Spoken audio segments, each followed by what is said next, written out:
ये खबर KR मंगलम university द्वारा प्रस्तुत की गई है। तमिलनाडु में सी जोसेफ विजय की टीवी के सरकार ने फ्लोर टेस्ट में पास कर लिया है। तमिलनाडु विधानसभा अध्यक्ष JCD प्रभाकर ने इसकी घोषणा भी की है।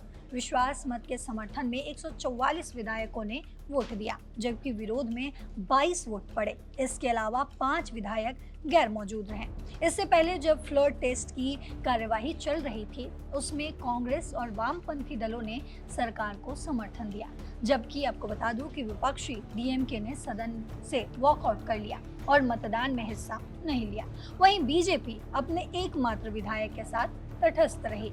इससे पहले मुख्यमंत्री विजय ने विश्वास मत हासिल करने के लिए एक प्रस्ताव भी पेश किया। वहीं संबंधित पार्टियों के सदन के नेताओं को सबसे पहले बोलने की अनुमति दी गई। और आपको ये भी बता दूं कि AIADMK के जनरल सेक्रेटरी K पलास्वामी ने कार्यवाही में विजय की सरकार का विरोध किया। पार्टी के बागी नेता SP वेलुमणि ने टीवी के सरकार को समर्थन देने का ऐलान भी किया, जबकि पलानीस्वामी गुट ने उनका विरोध किया। मुख्य विपक्षी पार्टी DMK ने वॉकआउट किया और वोटिंग में हिस्सा भी नहीं लिया। तो आपको बता दूं कि Congress, CPI, CPIM, VCK, IUML और AMMK ने सरकार को समर्थन दिया, जबकि BJP ने कहा है कि उसका रुख तटस्थ है। 4 विधायकों वाली अबुमणि रामदास के नेतृत्व वाली PMK ने कहा है कि वो वोटिंग से दूर रहेगी। तो आपको बता दूं कि तमिलनाडु में लंबे समय से DMK और AIADMK की 2 बड़ी पार्टियां राज करती रही हैं। 2026 के चुनावों में पहली बार ये दबदबा टूटा। विजय की नई पार्टी TVK ने 234 सदस्यों वाली विधानसभा में 108 सीटें जीत ली। ये सबसे बड़ी पार्टी बनी, लेकिन बहुमत 118 के लिए 10 सीटें कम थी।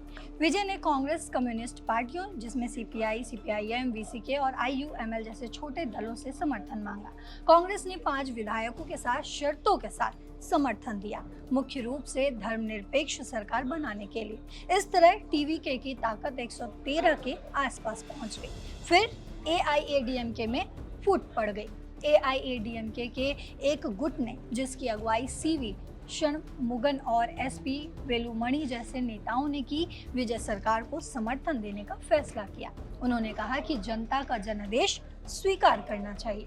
वहीं बात करें अगर DMK के नेताओं की, तो उदयनिधि स्टालिन ने बहस के दौरान तीखा हमला बोला। उन्होंने आरोप लगाया कि टीवी के विधायकों की खरीद फरोख्त कर रही है और राजनीति को मजाक बना रही है। उन्होंने ये भी कहा कि राज्य को सच्ची सरकार चाहिए, न कि दिखावटी। DMK विधायकों ने सदन से वॉकआउट कर दिया, जिससे सत्ताधारी पक्ष को फायदा भी मिला। AIADMK के अंदर भी हंगामा हुआ, लेकिन बागी गुट ने विजय का साथ दिया है। वहीं आपको ये भी बता दूं कि इन सब के बावजूद चुनौतियां भी कम नहीं हैं। AIADMK में अभी भी EPS का गुट विरोध में है। DMK विपक्ष में मजबूत है और आरोप लगा रही है।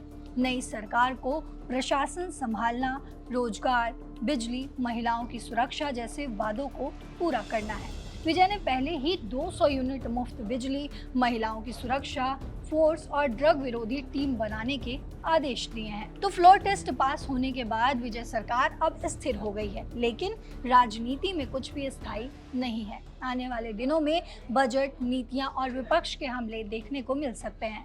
वहीं सूत्रों के अनुसार बड़ी जानकारी ये भी है कि सी जोसेफ विजय मई के अंत तक नई दिल्ली की अपनी पहली 3 दिवसीय आधिकारिक यात्रा पर जाने वाले हैं। अपनी 3 दिवसीय यात्रा के दौरान मुख्यमंत्री विजय के जो हैं प्रधानमंत्री नरेंद्र मोदी और केंद्रीय कैबिनेट मंत्रियों, जिनमें अमित शाह, निर्मला सीतारमण और S जयशंकर से मुलाकात करने की संभावना है, ताकि तमिलनाडु में चल रही परियोजनाओं पर चर्चा की जा सके। वहीं सूत्रों के अनुसार ये भी जानकारी है कि विजय से ये अपेक्षा है कि वे प्रधानमंत्री और मंत्रियों को उनके संबंधित विभागों के संबंध में एक ज्ञापन और एक अनुरोध पत्र सौंपेंगे। तो ये जानकारी आपके लिए कितनी महत्वपूर्ण है, कमेंट बॉक्स में ज़रूर बताते जाइएगा। साथ ही देश और दुनिया की तमाम खबरों के लिए देखते रहिए दैनिक जागरण। नमस्कार।